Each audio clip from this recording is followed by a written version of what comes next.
انگریزی میں کہتے ہیں to run a big show one should have a big heart, کہ بڑا کام کرنے کے لیے پھر دل بھی بڑا رکھنا پڑتا ہے۔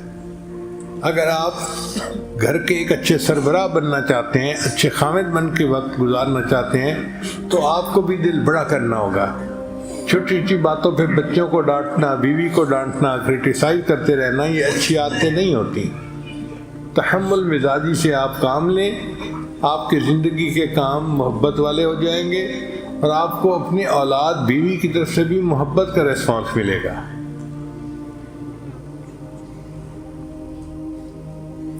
یہ جو ہوتا ہے نا چھوٹی چھوٹی بات پہ غصہ کر لینا یا غصہ آ جانا، یہ اچھی چیز نہیں ہوتی۔ علماء نے لکھا ہے کہ غصہ کمزوری کی علامت ہے۔ آپ اگر غور کریں تو بیمار کی بجائے نہ صحت مند کی بجائے بیمار کو غصہ زیادہ آتا ہے، مرد کی بجائے عورت کو غصہ زیادہ آ جاتا ہے، اور جوان کی بجائے بوڑھے کو غصہ زیادہ آ جاتا ہے۔ کمزوری کی علامت ہے۔ ہمارے حضرت رحمۃ اللہ فرمایا کرتے تھے، ایک بڑے میاں ڈاکٹر کے پاس گئے، ڈاکٹر صاحب میری بینائی کمزور ہو گئی ہے، بڑھاپا ہے۔ ڈاکٹر صاحب میرے 2 دانت بھی ٹوٹ گئے ہیں، اس کا بڑھاپا ہے۔ ڈاکٹر صاحب مجھے اونچا سنائی دیتا ہے، اس نے کہا بڑھاپا ہے۔ ڈاکٹر صاحب کھانا بھی ہضم نہیں ہوتا، اس نے کہا بڑھاپا ہے۔ اب جب ہر بات پہ اس نے کہا بڑھاپا ہے بڑھاپا ہے، تو بوڑھے کو غصہ آیا۔ اس نے کہا یہ کیا بات ہوئی کہ ہر بات پہ آپ کہہ رہے ہیں بڑھاپا ہے بڑھاپا ہے بڑھاپا ہے؟ تو اس نے کہا بڑے میاں یہ بھی بڑھاپا ہے، یہ جو آپ نے اتنی سی بات پہ غصہ کر لیا نا، یہ بھی بڑھاپا ہے۔ تو جلدی غصہ کرنا کمزوری کی دلیل ہے۔ اس لیے اچھے خامد وہ ہوتے ہیں جو جلدی غصہ نہ کریں، بلکہ گھر کے معاملات کو ذرا دیکھیں، سمجھیں، اور پھر کوئی قدم اٹھائیں محبت کے ساتھ، کہ جس سے سب خوش ہو جائیں۔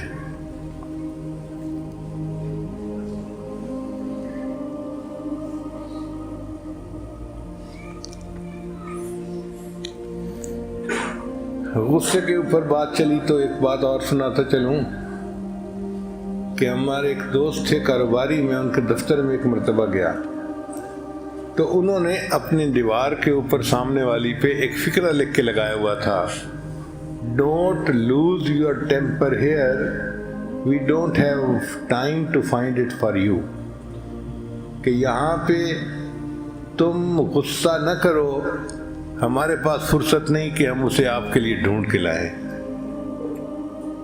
پھر ایک اور جگہ ہم نے انگریزوں کی آبادی میں اس سے بھی مسئلہ خیز بات پڑھی، وہ یہ تھی کہ ہر بندے نے اپنے دروازے کے اوپر نہ فقرہ لکھ کے لگایا ہوا تھا۔ ایک نے لگایا ہوا تھا an old fisherman lives here with the catch of his life، کہ ایک پرانا مچھیرا جو ہے اپنی زندگی کی سب سے بڑی مچھلی جو پکڑی اس کے ساتھ رہتا ہے۔ ہم نے کہا ٹھیک ہے، اس کا اپنا انداز ہے، لیکن اور آگے گئے تو اس سے بڑا ایک عجیب فکرہ تھا کہ وہاں ایک انگریز نے لکھ کے لگایا ہوا تھا کہ نیور مائنڈ مائی ڈاگ، میرے کتے سے ڈرنے کی ضرورت نہیں، بیویئر آف مائی وائف، میری وائف سے بچ کے رہنا۔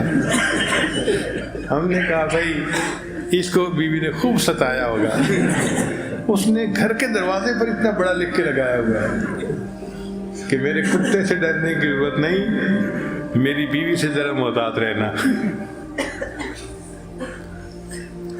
تو اس سے پتہ چلا کہ ازدواجی زندگی اچھی گزارنے کے لیے انسان کو چاہیے کہ وہ غصہ زیادہ نہ کرے، بلکہ اس کے اندر تحمل مزاجی ہونی چاہیے۔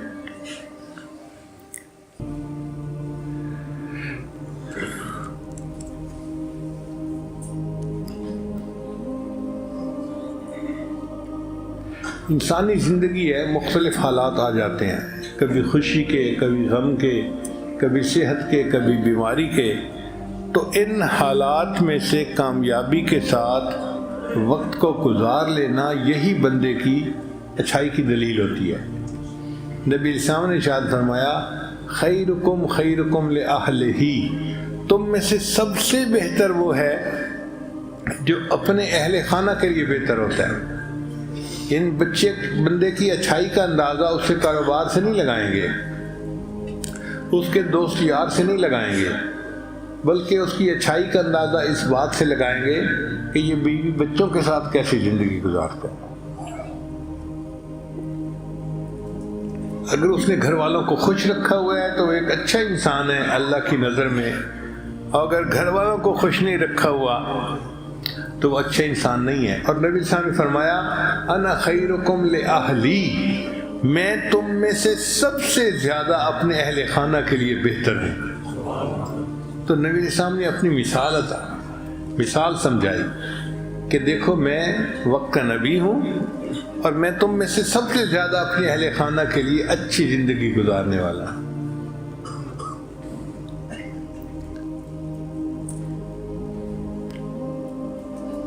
نبی اسلام نے ارشاد فرمایا جب کوئی خامد اپنی بیوی کو دیکھ کر مسکراتا ہے، جب کوئی خامد اپنی بیوی کو دیکھ کر مسکراتا ہے اور بیوی اپنے خامد کو دیکھ کر مسکراتی ہے، اللہ تعالیٰ ان دونوں کو دیکھ کر مسکراتے ہیں۔